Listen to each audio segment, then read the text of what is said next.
General will call 8 witnesses to testify in the Skytrain scandal involving former board chair of the Ghana Infrastructure Investment Fund, Professor Christopher Ameyaw-Akumfi, and ex-chief executive Solomon Asamoah. Prosecution notified the Accra High Court during a case management conference on Tuesday. The 2 former GIIF officials have been charged with multiple offences, including causing financial loss to the state, intentional dissipation of public funds. They have pleaded not guilty and are on bail at the moment, while Professor Ameyaw-Akumfi is on a 10 million cedi bail with 2 sureties to be justified. Solomon Asamoah has been granted a 15 million cedi bail with 2 sureties also to be justified.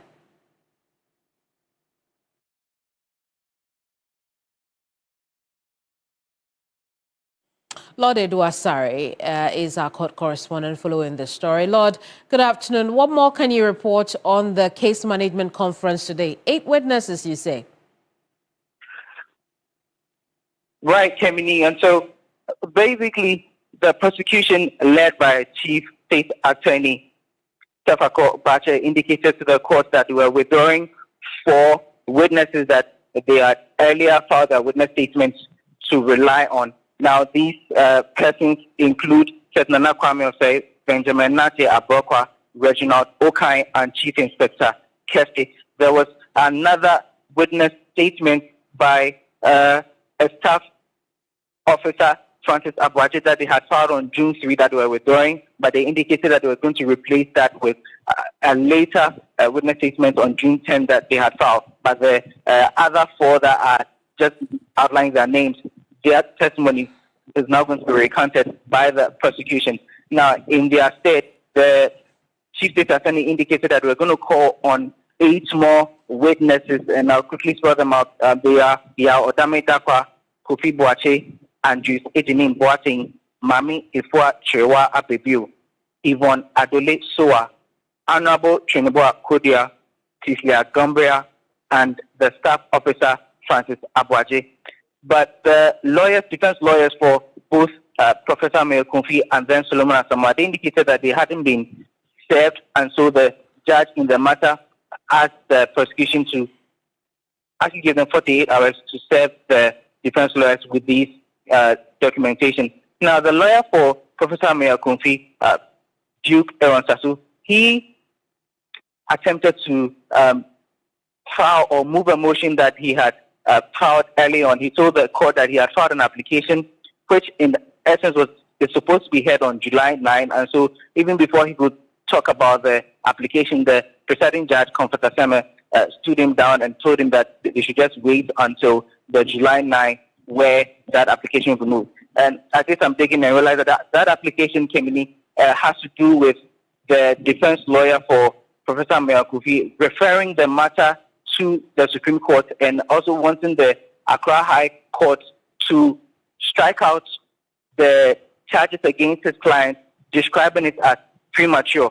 So he's actually, at the case at the Supreme Court, he's asking for a constitutional interpretation of the Public Property Protection Decree 1997 or the Protection Act 1977. And it has to do with the Section 1 and then Section 7. We'll go a bit more details into that later, but before the Supreme Court will hear this matter, they wanted the Accra High Court to stay proceedings, and so that was why the presiding judge adjourned the matter to July 9 to rule on that application that has been filed by the lawyer for Professor Ameyaw-Akumfi Kemini. Indeed, and then also we know the defense lawyers filed an application to vary the bail terms for Professor Akumfi and Solomon Asamoah. How did that go? What happened to that?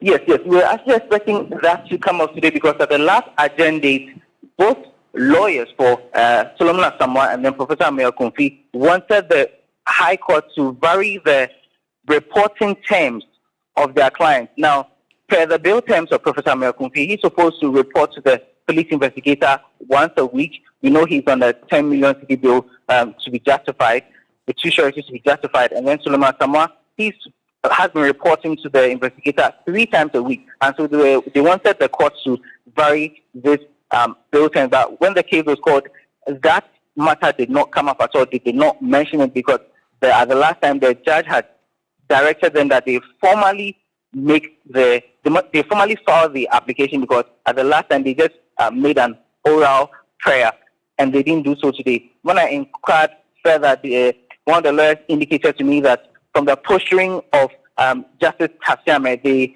got the sense that if they had filed the application, there are two things that would have happened. Either she would dismiss it entirely, or she would rather extend or increase the number of times that their clients are supposed to report to the investigators. And so they advised themselves and decided to refrain altogether. They can be back in court on July 9, where the court will make that decision on the application filed by the lawyer for Professor Ameyaw-Akumfi. Very well. Lord Edu Asare is court correspondent.